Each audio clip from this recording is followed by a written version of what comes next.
Hey y'all, welcome back to my channel. I said hey. Hey. Welcome back to my channel. Hey, girl. Hey y'all, I'm Jazmyn W. Welcome back to my YouTube channel. I appreciate y'all being here. You know, all the people who subscribe to my channel, I really appreciate you for supporting a Black woman, okay? Period. Thank you so much. I don't ask for anything else but subscription and just supporting me. On that note, I love to support Black business. That's why I shout out a Black business that I love before every single video. This week, I'm really excited. I'm shouting out the hydration, or the hydrated hottie, my bad, the hydratedhottie.com. I actually, y'all know if you follow me on Instagram, I did that body butter video and all the Black women went crazy. But listen, just because I have enough body butter doesn't mean I wasn't looking for a new body scrub, honey, and I was. And I found this girl on Twitter. She commented on the video that was posted on Twitter. She said I have a body butter business.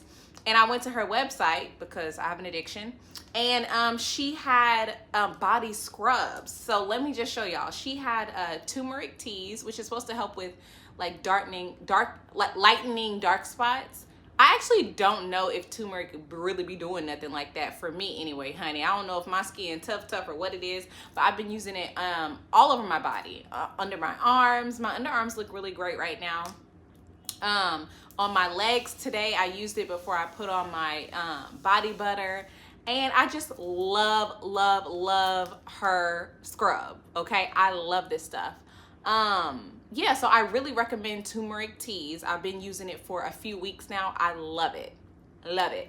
I also ordered this Tahitian vanilla because I just love vanilla, the smell of vanilla. Smells so good. It smells like a little like ice cream bar or something like that is how I would describe it. So this is another scrub that I got. And then she also sent me some ultra hydrating body oil. Yeah, and I think it has glitter in it, which is kind of cute. And this one smells, I don't know, but it smells nice. I don't know what it smells like. I don't know what it's supposed to smell like either. A little floral. It has almond oil, jojoba oil, paraben free, and everything else. So anyway, highly recommend. Isn't that pretty? Highly recommend the hydrationhottie.com. She was so excited when I purchased this. I told her I was going to purchase some stuff on Twitter. Please go support her. I would love for her to get like an influx of orders and just not know where it came from, okay? Anyway, today we're talking about Ready to Love, honey, in Nephew Tommy's tabernacle. And he's actually in a tabernacle this episode because he was in a church that was turned into a bar. Listen, I'm not gonna get into it. I'm not gonna get into y'all going to hell. But anyway, Nephew Tommy started the episode with, "We all got skeletons in our closet." Who? No, we don't. I don't have no skeletons in my closet. Nope. I don't have no damn skeletons in my closet, okay? We all don't have no damn skeletons in our closet. I don't have no skeletons, okay? I don't know what kind of skeletons you got in your closet, Nephew Tommy, but my closet is empty and full of fragrances, okay? And clean. I don't know what you talking about. Speak for yourself. I don't know what skeletons would I have. Right. Let me know. Child, anyway, let me not get into it, honey, because you know I could throw some shade right now at this point in my life, but I won't. The Nephew Tommy tasked the ladies with telling the guys something that they wouldn't normally tell them. I guess, you know, if you're dating somebody and you wouldn't normally tell them, you know, and he wanted them to open up, I guess. I was trying to think, if I went on a date, what would I say? What would I tell somebody that I wouldn't normally tell them? I think if it was me, I would probably just be really open and honest with each person about whether I was interested in them or not. And I like to ghost. So I would probably just be open and honest. Yeah, I really actually do like you. I want to, you know, hope things go further. Or I'm really not interested at all, honey. I just came here for the steak. Anyway. Ooh, this steak good. Let's go talk about the dates, okay? And I actually wanted to talk, I know last week we talked about the individuals. This week we're talking about the dates as they went through the episode. So Mark Anthony, Blake, Sue Ann and Mercedes went on a date where they put on some funny shoes and bounced around and did whatever a white woman told them to do. I didn't really understand how this was exercise. I didn't understand how this was a good date. I didn't think it was a good date at all. To me, a good date is the opportunity to chit-chat, chat with each other, and, you know, like touch on each other a little bit, you know, to see if there's a physical connection there. And, you know, and maybe try something new or do something different. Now, this is one of the three, but you didn't get to touch each other on this date, and you didn't get to really chat until after the exercise. I just really didn't like the date. I think that getting some rollerblades and skating along South Beach would have been cuter, more interesting, in my opinion. But maybe the crew didn't have time for skates and all that. I don't know. I don't think they would really like that when it came to filming. But anyway, Blake said that he was not, initially he said he's not going to do the exercise because it was not something that he was into. But then he said the women were so excited that him and Mark Anthony had to do it. He dry. I just really don't like it when people have a negative outlook on something they never done before. Like, why not do it? Exactly. Like, why wouldn't you want to do it? I could see if you had an injury or something, or you had ankles or bad knees or something like that, but why wouldn't you want to do this? Like, I can't stand people like that. Because he dry. I wrote down, why didn't they just jump on some mini trampolines? Because that's what these were. And then the white lady was like, left foot, right foot, left foot, right arm up. I would have said, I'm not taking no orders from you. Child, it's cool with your girls, I guess, if y'all trying to get some exercise, but on a date? Anyway. I wrote down Sue Ann, gorgeous woman, but she needs to cut back on the filler. In fact, stop getting filler. Y'all, I be trying to tell y'all every week to stop getting filler. Clown. Because y'all want to look like the sauce. Y'all want to look curious so bad. I don't even know what kind of look that is. Y'all want to look puffy. Y'all want to look so mysterious so bad. Your cheeks don't have to be that full. That's not how cheeks don't look like this.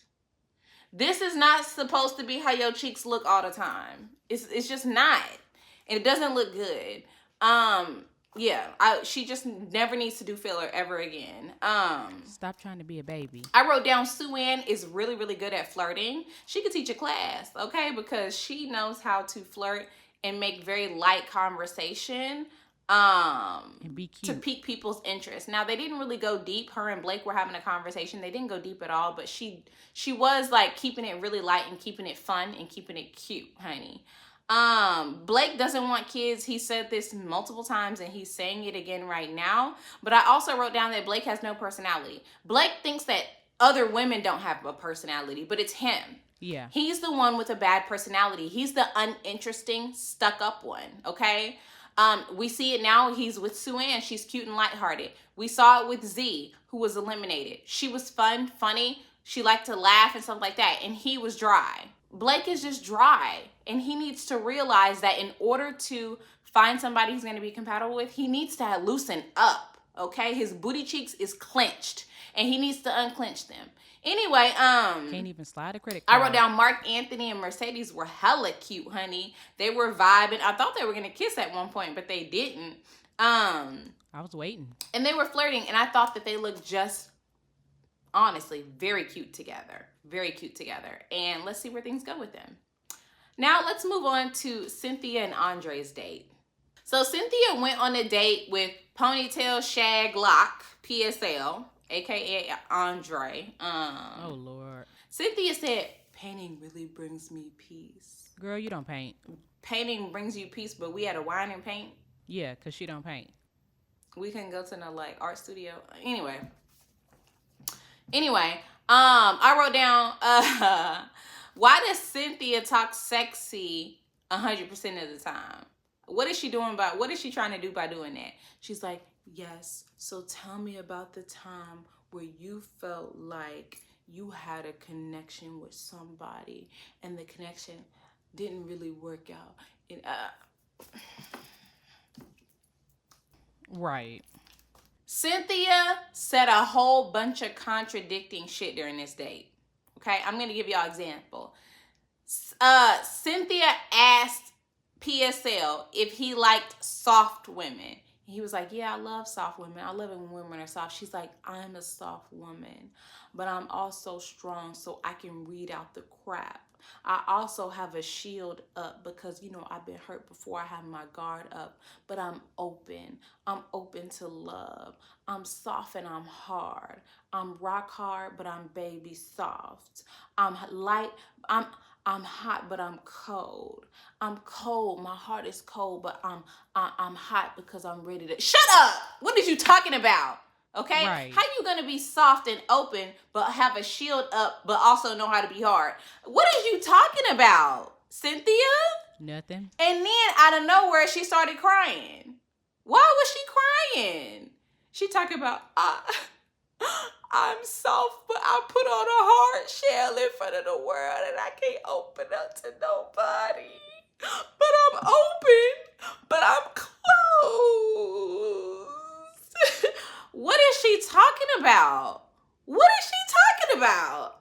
And what is she crying about? Listen, if you crying on the first date with somebody, I don't care who you are. If you are crying on the first date with somebody, you need to go to therapy expeditiously. Yesterday. Quickly.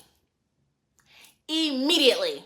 Okay? You need to go to therapy. Y'all know I tell y'all this every week. We talk about this every week, honey. But something is not right. If you are on a date with a man with a little bit of wine and paint and you crying to him about how you closed off, you're not ready. You're not ready to love.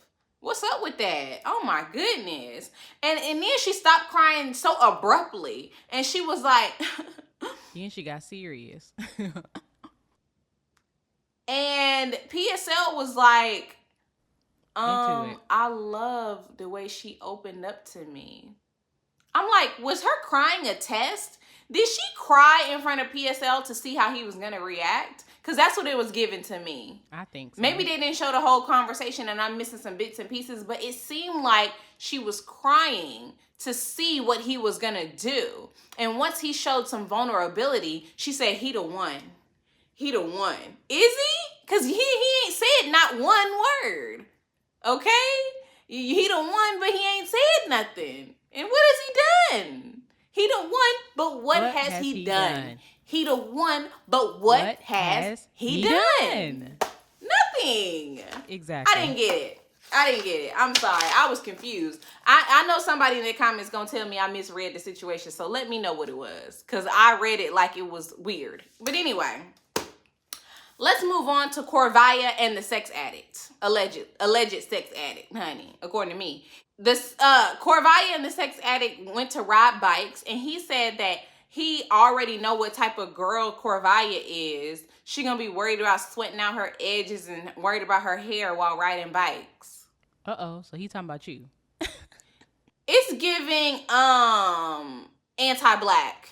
Anti-jazz. Yeah. It's giving anti-black to me because Corvaya didn't say nothing about sweating out her edges. She was having a good time. She was going faster than you on a bike. And I was afraid you might actually have a little mini heart attack.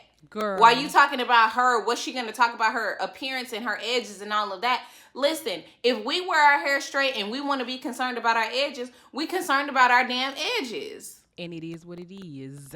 So what's the problem? Like, also, are you talking about... Also, it was also given, because he is an alleged sex addict, I feel like he was talking about sweating out her edges in the bedroom versus sweating out her edges on this trail they were on. And I'm like, I already know what time he on. I already know where he making his way around to, what he's getting at. And I don't like it. I'm ready for him to be eliminated. He told Corvaya that he had a business and he sold it in 2019. And Corvaya said, oh, you know what? I told the universe, or I told the producers, I was looking for somebody who has built and sold a bit. And as soon as she said sold a business, he said, let me cut you off, because listen, you don't have to apologize for wanting. I said, look at you. You want somebody who can provide for you. You don't have to You don't have to apologize for that. Can she talk? Damn, she can't even finish her sentence before you come in talking about shh, like Pops. I'm done, Mr. Witherspoon. I'm done with you. Okay? Rest in peace to Comedy King. Anyway, I'm like, baby, what did you... Can I finish a sentence, though, is what I'm wondering. Because Corvaya couldn't on this date with him. Anyway, I wrote down, he is your typical alleged sex addict with a little bit of money. He think he know everything. He's manipulating her by saying, I already know what type of person you are. I can read you. No, you can't. Okay, you can't read me. You don't know who I am. You don't know what type of person I am. You won't let me finish the sentence. You aren't learning anything about me. You are just jumping to conclusions and being very gross, ill. Didn't like it. And Corvaya didn't like it either. And he had the opportunity to connect with a beautiful, intelligent woman right then, and he didn't because his head is so far up his own booty hole that he couldn't peek out and see that he was on a date with this beautiful woman right here. It's a shame. Let's move on to the next date between Tony, Morgan, Lyndon, and the fashion designer. I'm sorry, I didn't catch her name on the show. Keisha Cole. But anyway, let's move on to that date. They had a little picnic situation on a double date.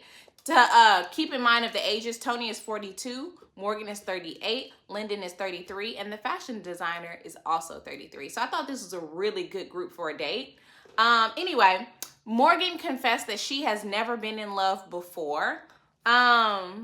I want to know how many people who watch my videos, how many of y'all have never been in love before? I think to be 38 and have never been in love is not a red flag. I think it's just sad because being in love is so awesome. You know, the feeling, the butterflies, the excitement, all of that. And yeah, I just think that I would rather have loved and lost than never have loved at all. And that's truly how I feel about love. But I am a Pisces, honey. And I am a lover, okay? Girl. Yeah, but Morgan said she never been in love before, and Tony said that was a red flag. I don't think it's a red flag. I just think that for some reason, maybe she's closed off to love, and who knows what it could be. It could be anything, any reason. I also wondered why the fashion designer had these rings on, these 9 or 10 or 15 rings on. She had 15 rings on, but she only had 10 fingers. So she had 2 here and 1 up here and 1 around this bone up here and 1 down here. Listen, I'm no fashionista, okay? I'm really not, but I know that was a lot of rings. Ariana said 7 rings, and she had on 17 rings. So I was just wondering why she had why that was. If somebody a fashion expert, maybe tell me if that's the look that is cute. Anyway, when the fashion designer sat down with Lyndon, she was talking to him, and I don't remember what led her to say this, but he said the word vulnerability. And she said, see, hold on, I'm eating. See, you said vulnerability. There's so much more to you. There's so much more to you, though. Girl. Okay. But there's so much more to him, but you won't find out because you gave him your number and he didn't call you. Right. If you give a man your number and he don't call you, he not interested. Period. Trust me, I've been there. I've given my number to people before back in the day, honey. They didn't call me. They wasn't interested, and they wasn't. And they probably somewhere right now wearing big Steve Harvey suits, and it don't matter. But the reality is they wasn't interested, because if you give a man your number and he don't call you, he not interested in you. Period. That's all there is to it. And now you're not interested. In my opinion, the body language is off. He was facing forward. She was facing toward him. I felt like she was into him. She said, there's so much more to him. And she gave him her number, and she was wondering why he didn't call her. But when he leaned in for a kiss, she was acting startled. Don't you want to see if there's a little bit of connection? Maybe the kiss will pull him in a little bit. I don't know. It just felt like Lyndon was just ready to kiss somebody. It ain't ready to kiss, honey. It's ready to love. And I felt like he was just ready to kiss anything because he didn't really seem interested in her at all. But he wanted to just do it because he's on a date. And whatever, I guess, whatever. But she acted startled and she kind of curved him. And I thought that was a little bit odd. And she said she hoped he didn't take it the wrong way or read it the wrong way. But he already wasn't really into you in the first place. And then you curved him a bit. He probably like, okay, I'm done. Let's see if he continues to have conversations with her, though. Back to Tony and Morgan. When they were talking about how Tony can contribute to Morgan, where he can add to her life, he said, I can make you safe. I can make you secure. I rub feet. I suck toes. I suck necks. I lick the back of your ears. I lick booty crack. I do everything you want me to do. I massage your breasts. Okay, that sounds good. I'm like, what? You rub feet and lick booty crack? Oh my God, you do all that, honey. Okay. I would have said, Sarah, can I get the check, honey? Because this man talking about he licked booty crack. Anyway. Well, what about okay. Let's move on to the next date. We have Demario and Jeffrey. Listen, let me tell y'all something about this date. This is not a match for me. Jeffrey has 3 kids. She has so much motherly energy. She needs to be with an elderly man. Jeffrey needs to be with a man who's 60. 50. 59. 50. 59. 50. Her energy is just like ready to be a nurse. You know what I mean? Like Demario, I don't think it's a match. It's like the energy is not matching. She's mature. She has responsibility. She got a medicine cabinet. Demario doesn't seem very mature. He has no responsibility. He has no kids. He probably don't even have ibuprofen at his house. Okay. So how is this a match? I don't know. Anyway, they went riding horses. And Demario said Jeffrey, even though she grew up on a farm, she was wrestling with the horses, but he was good at it. Like he had rode it, like he'd been riding daily, honey. I really thought that Jeffrey found a nice way to loop in her personal thing that she was supposed to share, unlike the other woman. Like, oh, we supposed to share something personal. So I never been ready to love ever in my life. Jeffrey found it easy to loop it in conversation, which I thought was really nice. I don't remember what her secret was, so I didn't write it down. I wrote down 3 kids versus no kids. I don't know about that. And I wrote down she's too mature for him. Honestly, they're a boring couple. Neither one of them excites one another, so I don't think it's gonna work. They look good together, but are they a match? Not at all, in my opinion. Not at all. Let me know what y'all thought about Jeffrey and Demario. Let me know. I also personally don't think, now we've seen it in the past. My grandfather was a stepdad. My dad was a stepdad. I personally don't think in this day and age, though, that a man with no kids is ready to take on the responsibility of 3. I could see if he had 1 of his own or 2 of his own, or she had 1 or 2 children maybe, but 3 and 0? I don't think that's a good match. Anyway, let's move on to Janique and Lyndon, who went on a date. Remember, Janique was the young girl who was thrown into the mix here last week, and she's very fresh-faced and pretty, and Lyndon was the dude with the hair that's too high. Anyway, they went to looked like a little wine shop or something like that, and Janique said that she likes wine tasting. Lyndon said that he's on the scene when it comes to working in nightlife. And she said that, what does on the scene mean? Are you ready to love? And he says, while I do work in nightlife, he works in an office. So he's not out at all times of the night or whatever. And Lyndon and Janique said, hey, I want to turn up with you. I thought that they were a really cute couple. Janique's secret for the day or thing that she was sharing said that she wants to stop comparing the men that she dates to each other. I think that's fine. She said it's problematic. If it's problematic for her, then it's problematic for her. She's very self-aware, very smart. That's one thing. Janique is one of my favorite women on the show because you could tell she's like very mature and very emotionally intelligent. That's why I like her. Do I think she's a good fit for Lyndon? No. I honestly think that Janique is too polished for him. There's something rough around the edges, dusty about him. Ooh. You know what I mean? I don't know what it is. Like, he needs to change his hair or something. I think it's just his hair for me. It's his facial hair. It's his personal grooming process. To me, is not polished. And Janique looks absolutely flawless. So I feel like he needs to do something to, like, clean up a bit. I don't know. He looked like he sleep in yesterday's clothes and then go back out in yesterday's clothes after he done slept in them, to me.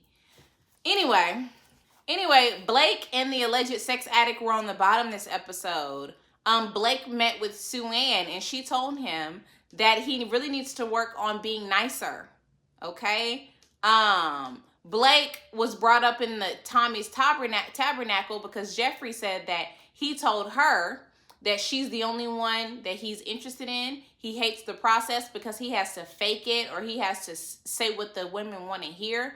And he knows that he already wants Jeffrey. She also said that he asked her who she's going to go out on a date with, what time she's going to be home, how long she's going to be out, and who her top is. Like, as far as the top, guy in the competition, I guess.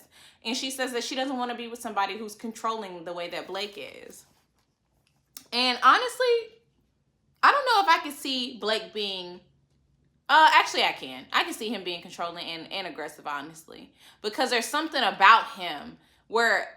It's just something about him, especially in episode 1 when he was arguing with Corvaya about the fact that she didn't want to have kids. I don't know why you would argue with somebody about their own personal choices in life. Like... And he wanted to go back and forth with her about it. So I could see him saying, this stuff to Jeffrey. But when Sue Ann told him, he got real mad. He got mad as hell. And I could tell he probably left and called Jeffrey as soon as he got in the car, honey.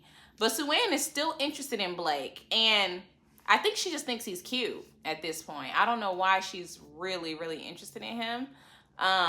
Because she seems very sweet and nice and too nice for him, to be honest.